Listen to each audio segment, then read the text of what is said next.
Good day and welcome to the dining room table. New York City Mayor's office is doing a press briefing regarding the asylum seeker crisis. They are asking the federal government for help.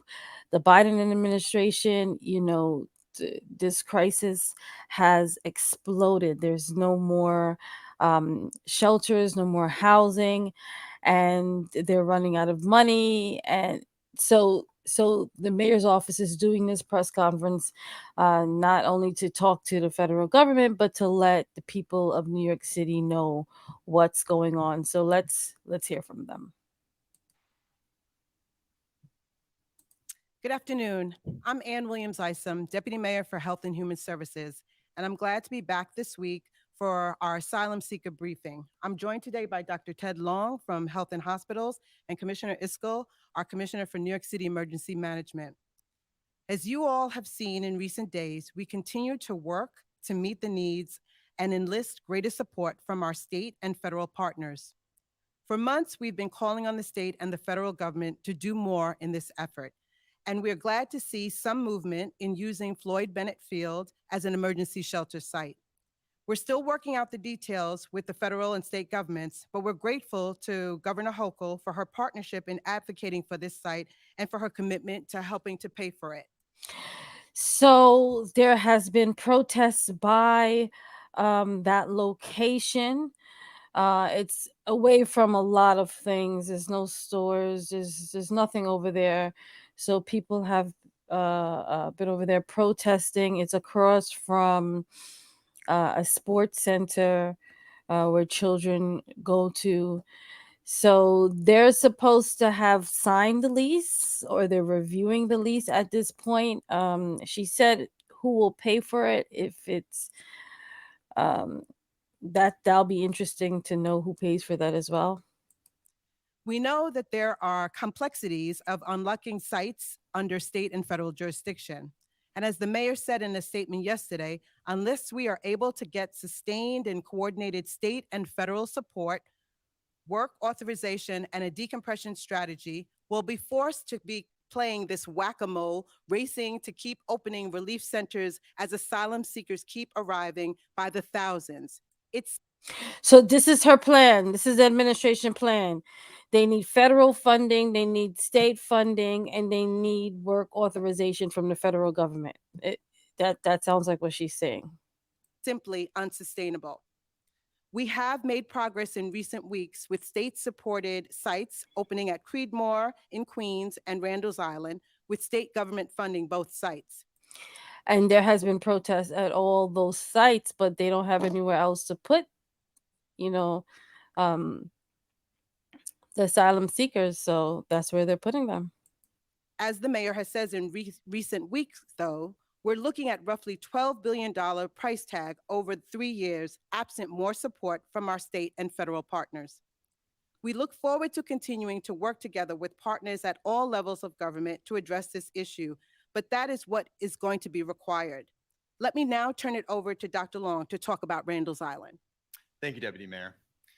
Our new sites at Creedmoor and Randalls, which together have the capacity for us to help 4,000 adults each day, show what we can accomplish when New York City and New York State work together. To give some specific updates, at Creedmoor, which opened a little bit over a week ago, we currently have over 800 adults staying there. At Randall's Island, which opened just this past Sunday, we have 350 adults staying there. Now, an important point I wanted to make is that these two new sites, while they are only for adults, are critical in supporting us being able to appropriately house children and families. The reason for that is we currently have hotels with adults in them that we are transitioning to these new sites so that we can then dedicate the hotels to children with families. That's important because children, especially young children, have been through intense trauma in their journey here, and they need the safety, security, and privacy like a hotel room to begin their recovery. So they want to turn these other sites into large rooms with lots of twin beds so they can put single adults there and leave the shelters, which are more private, to the families. It's also important because it shows that in New York City, we've exhausted all of the existing options that we have, and we're now having to create new options in parks and parking lots. I also wanted to say that for our new sites, for example, Randall's, they have a mission. The mission of our new sites is to establish goals for our asylum seekers early on and then do everything in our power to help them to achieve their goals. That's what it will take to enable them to complete their journeys with us. So on day one, for an adult arriving at Randall's, you'll go through intake, we'll screen you for communicable diseases, we'll give you your 60-day notice, and then we'll immediately pair you with a case. So that 60-day notice is an eviction notice. You have 60 days to get your stuff together, whether you need to get back home, you want to go to another state or another country, or but you cannot be here after 60 days because we need to leave room for someone else. Caseworker to establish your specific goals and determine with you what we can do to help you to achieve those goals. In the short amount of time since we've opened these two new sites, we've already started to see it work. We had one young man that came in. He told us his goal was to reach his brother. With our help, not only were we able to reach his brother, but his brother then came to our site. We saw the asylum seeker staying with us and his brother make eye contact, lock arms, and hug. And that day, his exit plan was achieved. Our mission for him was also accomplished that day. Another common example is that adults staying with us at Randall's and Creedmoor are oftentimes the first people in their families to have escaped their countries of origin. They're coming up here, and when we ask them, what are your goals? They tell us the same thing every time. Their goals are to make enough money as quickly as possible so that they can pay for the rest of their family that they had to leave behind in the countries they're coming from to come up here and be reunited with them. Our mission for them is to give them the tools to succeed. OSHA trainings, learning to speak English, IDs through ID NYC. But that's not enough. They need to be authorized to work so that they can more OSHA training, they're giving them construction training. They're gonna have them put them to build. That's what OSHA training is for. They're gonna be building stuff. quickly make the money that they need to protect and be reunited with their families. That's why at this point in the crisis, as the deputy mayor said and as the mayor has said, we need help. We need the federal government to have a decompression strategy so that we in New York City aren't bearing a disproportionate share of what is a global crisis. We need the resources to do the amazing work that we've been able to do to help our asylum seekers each day. And for the adult men and women at our sites like Creedmoor and Randall's that are here and just want to work so that they can protect their families and bring them to the safety of the US, they must be authorized to work so they could be reunited with their families, with their children. They could then leave our system and begin to build a better life in our country. Thank you. That's the federal government, that's the Biden administration, that's Congress. They got to give them the work authorization. Thanks, Dr. Long. You said so much there, but the thing that really stays with me is that Creedmoor was opened last week, and we already have 800 people that are there. Correct. I think New Yorkers are understanding that that's not sustainable. And even with the good work that we're doing, I don't know that we're going to really be able to. And there has to be even uh with Floyd Bennett Field, there's rent that has to be paid, there's utilities, there's food, there's bedding, there's um security, there's cleaning, there's administration, there's a lot that is included for 800 people. If you're calculating how much it's going to cost to shelter 800 people a day, that's a lot of money. Keep up. So thank you for all the work that you and your staff are doing. Commissioner Isco, you want to talk to us a little bit about what more support we might need? Yeah, sure, absolutely. So first off, thank you for all being here. It's always great to be with the deputy mayor and Dr. Long, though we do spend a lot of time with each other these days. Yeah, too much. We've made clear, and we are appreciative of the support that we're getting from New York State, but in particular, we do need help from the federal government. As has been said before, this is a national crisis. In fact, as Dr. Where is the Biden administration? Everyone is saying the same thing. They need help from the federal government. And we understand that some things have to go through Congress, but I mean, if they are saying these things are emergency, what is going on here? Long just said, it's a global crisis. And I think when you sort of look at the functions of emergency management, the way that emergency management is supposed to function in terms of the ability of a local jurisdiction to lean on the state and federal partners for support through things like the Stafford Act. Um, and in addition to that, when you look at just sort of the history of past forced migration incidents in this country going back to World War II, whether it was European refugees after World War II, Vietnamese in the 70s, Cubans in 79, 80, Soviet Jews, Haitians. In each of those cases, the federal government led a significant process where they provided for people's immediate humanitarian needs. They screened out folks that should not be here for some reason. They provided medical care to those who needed it. And then they helped resettle people across the country. They helped expedite work authorizations. They helped people find their sponsors. And when the federal government has acted in that way, it hasn't been charity, it's been an investment. And if you look at the contributions made by each of those communities to this country, it's substantial. And I think right now, when you look at over 100,000 people that have come through the city's care, nearly 60,000 still in our care, including nearly 20,000 kids. That's more people than fit in Yankee Stadium, more kids than would fit in Madison Square Garden. This is a incredible burden to place on a city. Although I do know many of our partners across the country are also facing this crisis. And so while we are, continuing to have conversations on places like Floyd Bennett Field, we are looking for more substantial support and help. And I think the mayor has made clear going back to the fall some of those things that we need from a real decompression strategy, work authorizations, funding.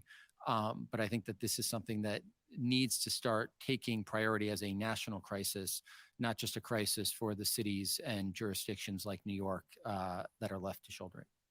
Thank you, Commissioner Iscol. You make such of a good point, which is that there is a blueprint here that we could be following to really see our way to a real solution. And I think that's so important. People say to me, how could it still be a crisis? And I think it's only a crisis if it stays sort of being led and sort of, on the backs of a locality and not really by, state or federal government. So thank 100%. you for those points so much. Before we go to on-topic questions, let me just share some of the latest numbers. As of August 20th, we have over 110,900 people in our care, including over 59,300 asylum seekers. Over 104,400 asylum seekers have come through our intake system since the spring of 2022. We have opened 206 sites, including 15 humanitarian relief centers. And last week, from August 14th to August 20th, more than 3,100 new asylum seekers entered our care. I think So that's how many homeless people they have in the shelter system. And this is not people who may be sleeping on people's sofas or in the train. These are people in the shelter system who want a bed to sleep on. And over 59,000 of them are asylum seekers. think that might be the most that I've seen in the past couple of weeks. So that is 3,100 new asylum seekers entered our care last week. I was on a call. So 206 sites. That's a lot of real estate. That's a lot of property. That's a lot of spaces, a lot of rent and a lot of utilities, that's a lot being paid. This is a big budget. Call today in my office, and I was talking to some colleagues, and what they saw behind me was a poster that I had up from a press conference that we did in April. And when you look at these numbers, I think we are almost double the amount of people that are care in 4 months from April to August. We're almost exactly double the amount that are in our care right now. We've opened up 206 sites since April in 4 months. And I think we're at 15 now. We were at 8. And someone said behind me, when was that from? Was that from, last year or whatever? It was 4 months ago. I think it is clear to everyone. We can talk about the differences in what we should have been doing earlier or later or particular sites, but this is not sustainable. I think New Yorkers understand that. We understand that I'm proud of the work that we have been able to do. They can't find any more sites. There's no more money. The services, staff. People are not happy. But if in another 4 months, I think we're going to be in 2024 in 4 months, right? We'll be Yeah. in a new year.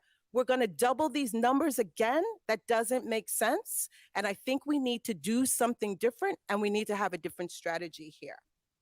Um, yes, every site and every dollar helps. And the $20 million that we got from the state for case management will help us with the $20 million is a lot of money. $20 million from the state for this is a lot of money, and this is not to the asylum seekers that are coming. Kids are about to start school, and some of them don't have the school's uniform or the shoes or the book bags yet, and $20 million could have could have done a lot. Less than that could have done a lot. limited expansion of those services, though not the full expansion we wanted. And we're proud of all we've been able to do to keep a roof off of people's heads. Women and men and children who have come here, come through hell to get to this country, to get everything that's promised them. But we need sustainable, long-term solutions that we can get to really get to manage a steady state. Solutions like worth authorization to allow people to provide for themselves and to leave our shelter system. Solutions like a statewide and national decompression strategy. And decompression strategy just means to help people to be settled in other places other than just within New York City. That has to be standalone arriving and not just have New York City be in charge of that. And these new sites that our partners provide are helpful, but in the end of the day, sites are a band aid for a crisis that demands surgery. And Dr. Long will tell you that surgery takes a team. With that, I will open it floor up for questions.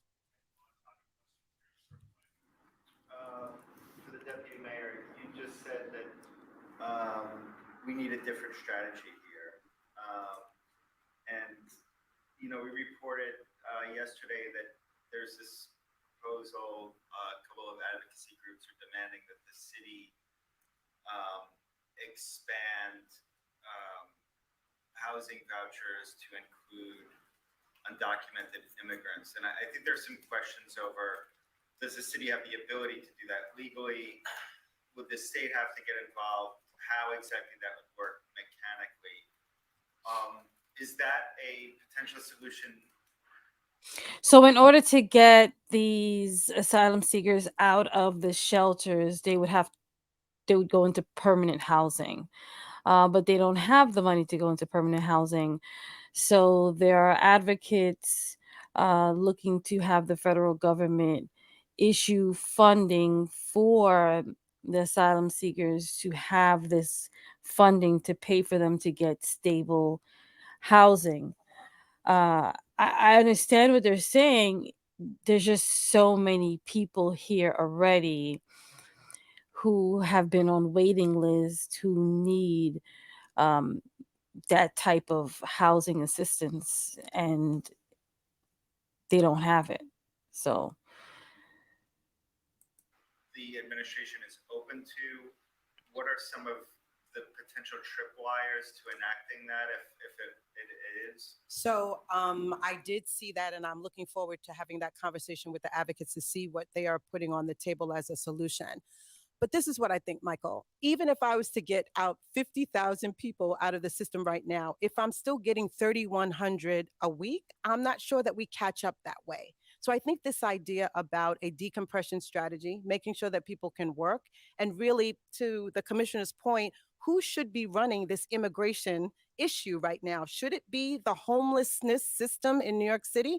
I don't think that makes sense. And so I think we are open to all of the solutions, but they feel like smaller type of solutions if we don't find a way to really figure out what's happening at the front door. so the immigration issue at the borders, because they're getting busloads every day, every week. So even if they're housing and they do get everyone in the system housing, then it still doesn't help because they're getting more people busting every day. People are seeing, oh, that they're getting housing, they're making the way, they made it.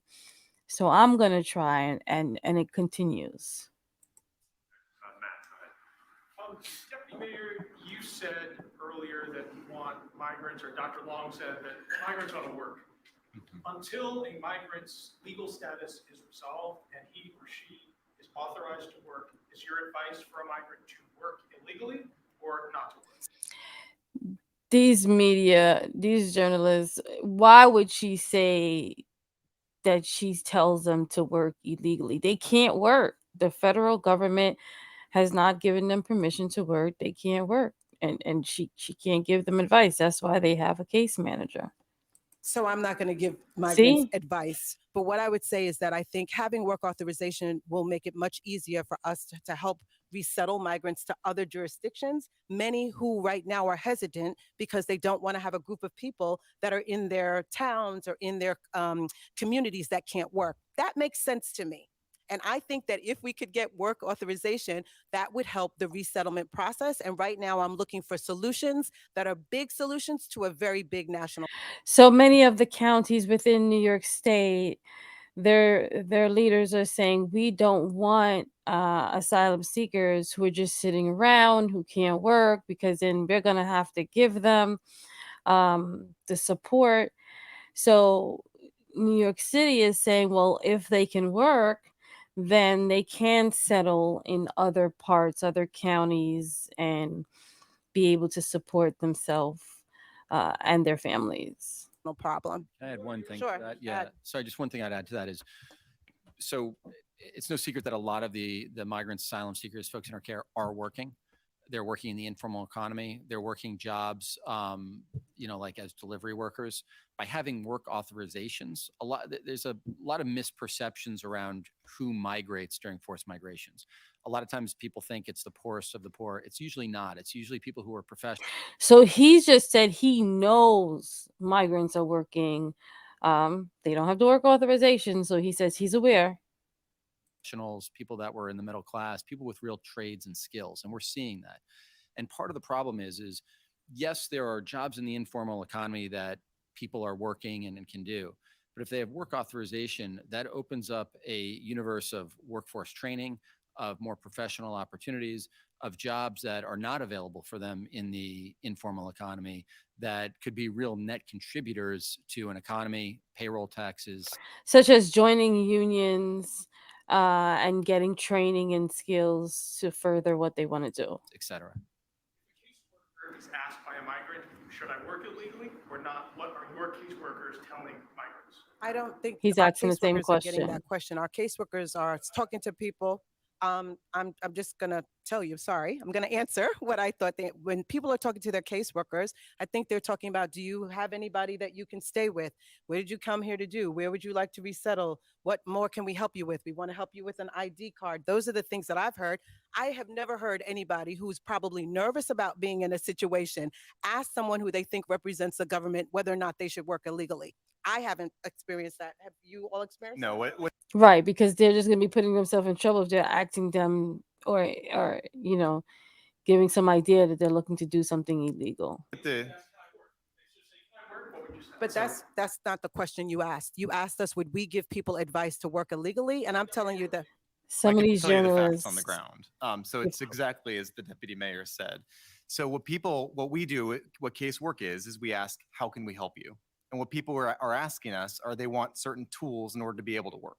Those tools specifically can be, as I said in my remarks, OSHA training, needing ID through ID NYC to do a variety of different things, or beginning to learn to speak English, things like that. That's what they're telling us they need. They also can ask us for help with the work authorization forms, and that's why we have the application center. But that's what people are telling us that they need. And again, as we mentioned previously, when we've had these sit-down conversations after we started to do the 60-day notices, we've particularly what your questions have been about in the past, 65% of the people that we're talking to have told us if we can do one of the things that I just said, then they would have the tools that they need in order to successfully leave our city system. So our focus is on giving people what they want, and those are the specifics of what they're telling. so they're giving them 60 days to get themselves together so they can have enough money and resources to relocate and go get a job or move to another county. So they're giving them OSHA back to gonna have them build right? And get them some IDs and get them some legal assistance to start, any applications they may need to do. As they need. I mean, and I think it makes such common sense, right? And the mayor always says this: it's nothing more anti-American than not allowing people to work, especially when we know that people need, there's open jobs, there's places Yeah. around this country that need that. Like, I want us to have a bigger conversation about what these solutions are here.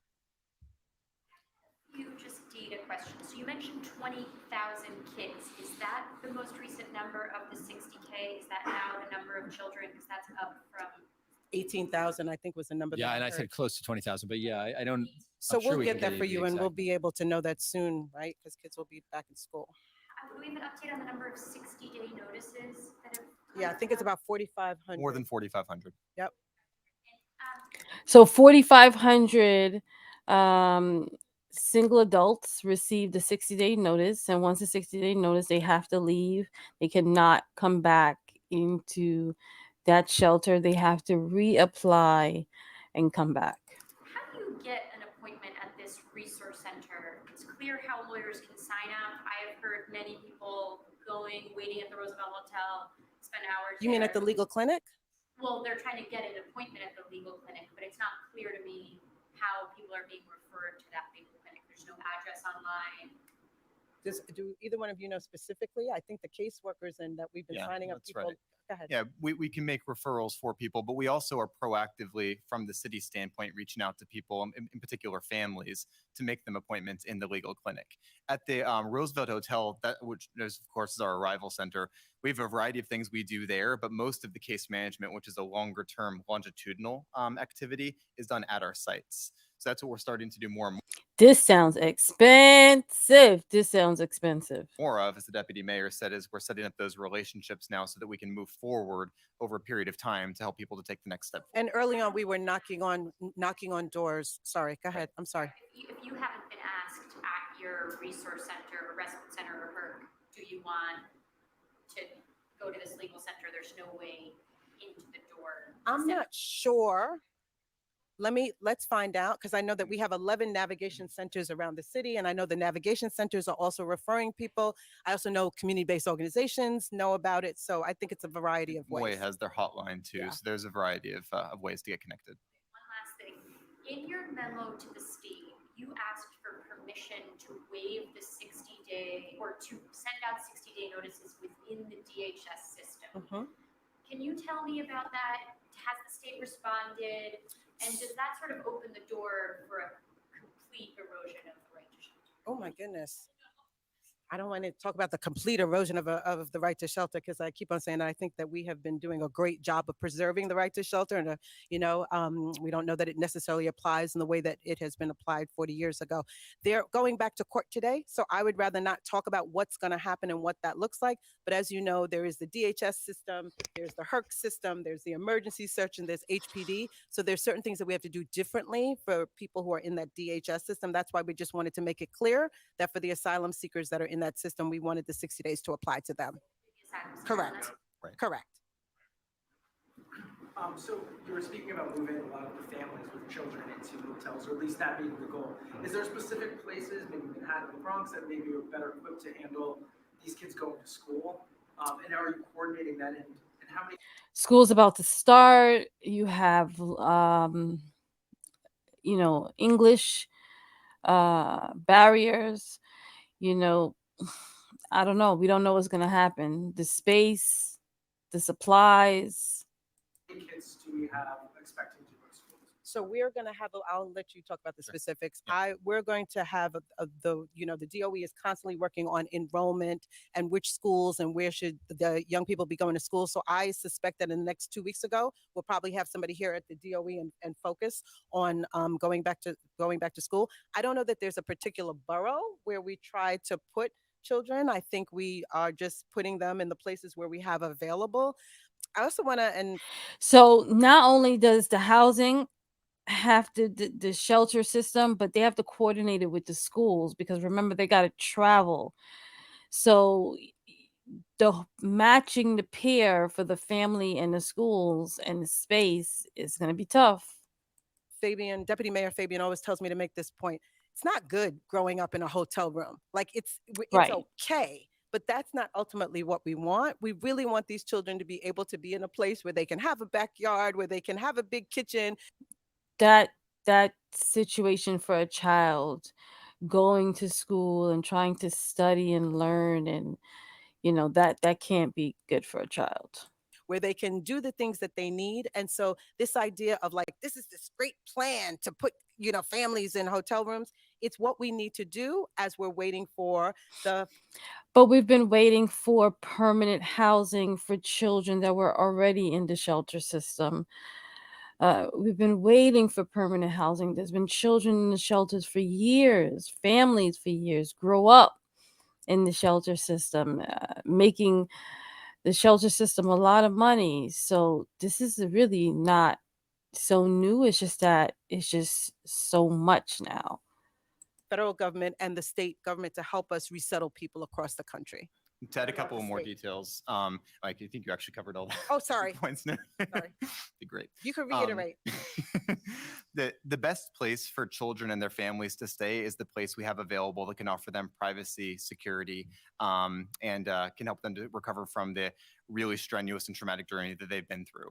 Each morning when we wake up, we have meetings. Commissioner Iskel and I talk every single day, 7 days a week. And today was no different. We had 50 families with children that had arrived at the arrival center that we did not have placement for. Some days it's above 100. Some days we have so many families with children that arrive overnights. There have been days where it's above 200. The hardest part of our jobs right now, and this is the day to day, is finding where we can safely house these families with children that have been through this trauma that night. It's very hard, but we've succeeded 100% of the time. But in order to keep doing that, that's why when we have hotels today that have adults in them, we are transitioning those adults into our new sites, Randall's and Creedmoor. So then when those hotels have been emptied, we can re-outfit them to be appropriate for families with children with the appropriate services. Which gets at the second part of your question. How are we enrolling kids in school? What does that process look like? So as the school year is kicking back into gear here, and the same is true last year, at all of our humanitarian centers, which we have some of the larger hotels, we have DOE representatives on site. They will first look where the nearest school is, but then beyond that, they'll look at where there might be appropriate options for the child to be enrolled in school. I won't, I'll let DOE explain more of their process, but I will say they've been nothing short of outstanding and incredibly impactful partners because they've 100% of the time placed students in school. And one of my favorite stories doing this work now for almost a year is And now they have to hire bilingual teachers, and it's a diverse group of people who are coming in on these buses. So it's many different languages. I've said this before. If you want one of the most moving moments in New York City, go outside of the Row Hotel or the Stewart Hotel at 7 a.m. before a school day. You'll see students that are coming out of that hotel, getting onto school buses with smiles on their faces. Those students I saw enter the hotels with the experience of trauma, depression, anxiety on their faces when they first were coming to us. We've changed their lives, and that's why this work is so important. So we'll now start with press joining us via WebEx. We'll go to And many of these children, will have great success stories of, all they've been through, and they came here for the American dream, and they were able to get it. This is tough in New York City. Marsha Kramer, WCBS. Marsha, your line is now unmuted.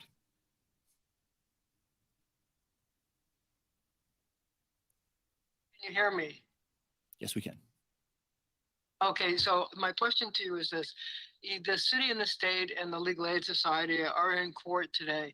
I wonder if you think that the right to shelter should be extended statewide, and if the governor should issue an executive order so that more localities would start accepting asylum seekers and take some of the burden off New York City.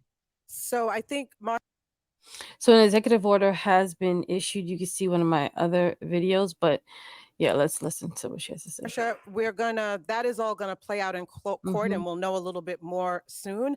I think it's no secret that we have said that we think that Callahan needs to be looked at to make sure that this is the circumstance in which it needs to be applied. I think something has to happen with the front door, or else we're going to be seeing in this sort of revolving situation that we're in right now. And whether or not, I do think it's also, we've been very public about saying that we need placements outside of New York City. I think that's very important for us to see our way through this. We'll now go to Jean Marie with City Limits. Jean Marie, you can now unmute your line, please.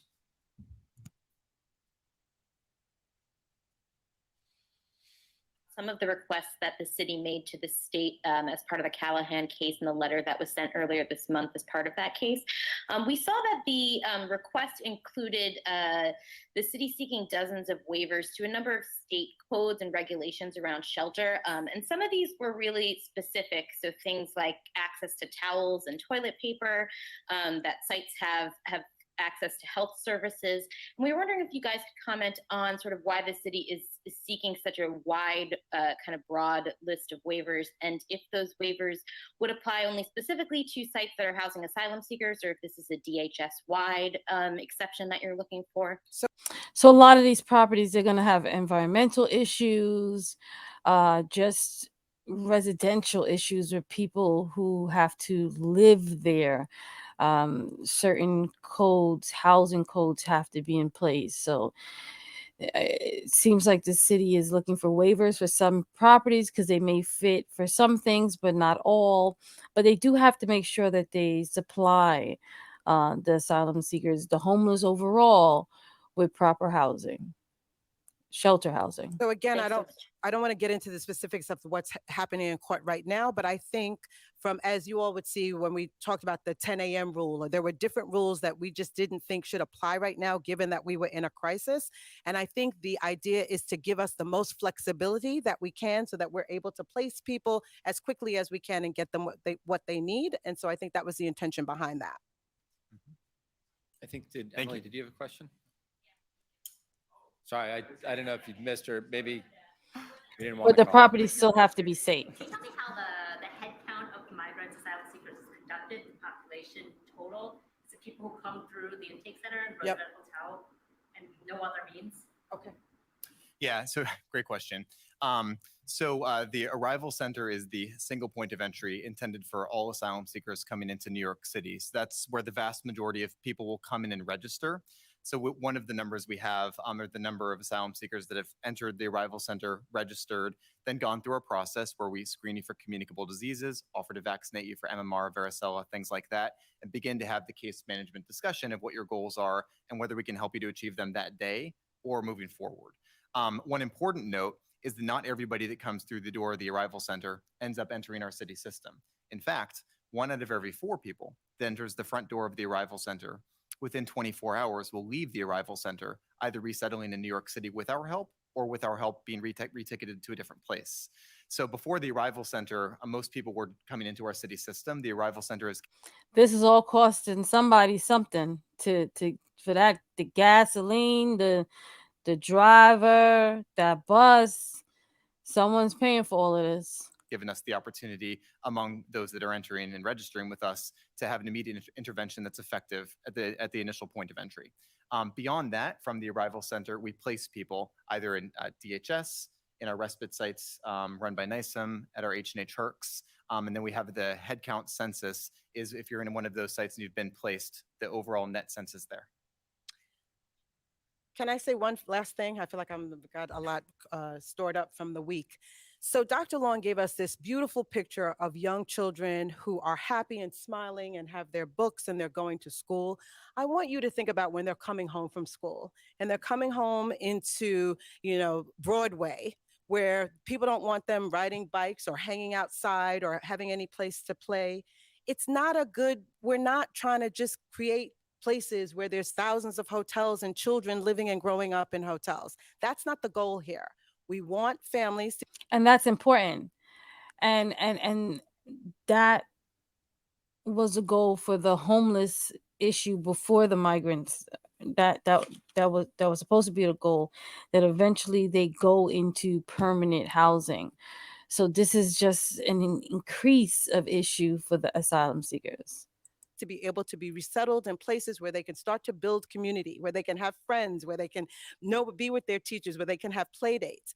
This is an immigration issue. This is not a homelessness issue that should be at the door of the DHS system and going back and forth talking about waivers and all these other kind of. Because if the federal government was stopping this issue, was handling this issue, the buses wouldn't be coming to New York City. So New York City already has its own homeless issue. So this should not be put on the New York City homeless issue. That's what I hear. Of things. We have a housing crisis here in New York City. Yes. So even if I gave out thousands We already had a housing crisis. We already had a short of a housing, short of shelters, a homeless issue. We already had that here. and thousands of vouchers, where are people going to get settled here Right. in New York So even if you do give them the vouchers, there's no apartments where there's no housing. Where would and we're gonna get into that in other videos. City? We've been having these conversations. I'm happy to have this briefing, but I'd like to have more, realistic conversations about what is possible. 100,000 people, we have done such a great job. We are doing a great job. We're going to continue. But the solutions to this do not lie within the New York City. It lies within the state and the federal government. So she's basically saying the state and the federal, the city should not have to take on the stress and the burden of giving shelter and services to the asylum seekers. That it should be the New York State, it should be the federal government. And I just want to be able to say that when we want to have these beautiful pictures of families and what we're able to do. All of that is true, but we need more support. Thank you all. So there you have it. New York City mayor's office doing their press briefing. We're gonna keep on top of these. Some of the locations that they mentioned that they're opening up their they're doing protests there. As school opens, they said Department of Education will be here. So we will be following it. If you are a resident of New York State, New York City, if you work here, if you do services here, you just want to see what's going on in the headquarters of the world, right? As they say, you want to pay attention, you want to subscribe, like, and share. Take care.